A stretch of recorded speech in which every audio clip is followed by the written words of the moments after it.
Deuteronomy chapter 15:10. Go ahead and read it on your own.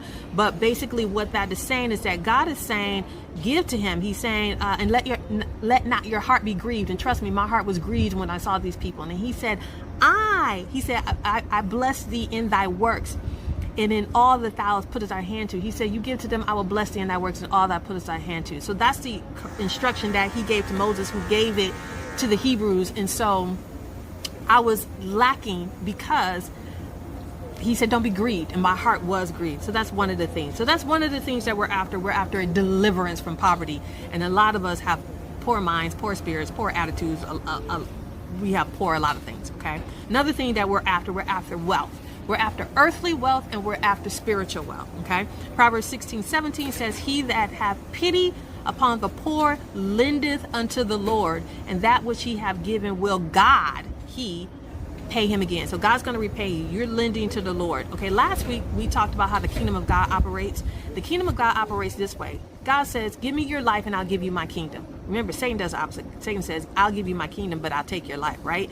That was from last week. But God says, give me your life and I will give you my kingdom, right? And also, God's gifts are perpetual. So what that means is that when you give according to the way the Lord wants you to give, especially to the poor, your gift echoes in the court of heaven. So here's some examples of how giving echoed in the court of heaven. Let's look at the story of the widow and the prophet Elijah in 1 Kings chapter 17. Now, prophet Elijah, he was running from King Ahab and Jezebel. He had went miles and miles and miles to Sidon, Zarephath. It was Zarephath. And there's a widow there, and he encountered her, and he said, give me a drink of water. Then he said, okay, give me something to eat. And she was like, look, man, I ain't got no food. I got a little bit. I'm going to eat it. I'm going to make it for me and my son. I'm going to eat it, and we're going to die. Sounds like a suicide pact to me. Sounds like she was going to kill her son and herself. That's what it sounds like to me. But anyway, so he said, wait, before you do that, go ahead and make me something. And because she was obedient and she gave, not only was she able to make something for the prophet, her household ate throughout that whole famine. Okay, her household ate throughout the famine. I wanted you to get a picture of what this famine looked like back then. This famine wasn't like how you look at the Sahara right now, where it looks all beautiful and you see the waving sands and things like that.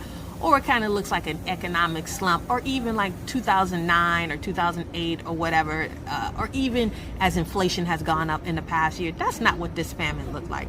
Especially as Gen Xers. Do you guys remember back in the 80s when there were these videos of Ethiopians and there was these children with these bloated bellies and they had flies hanging all over them?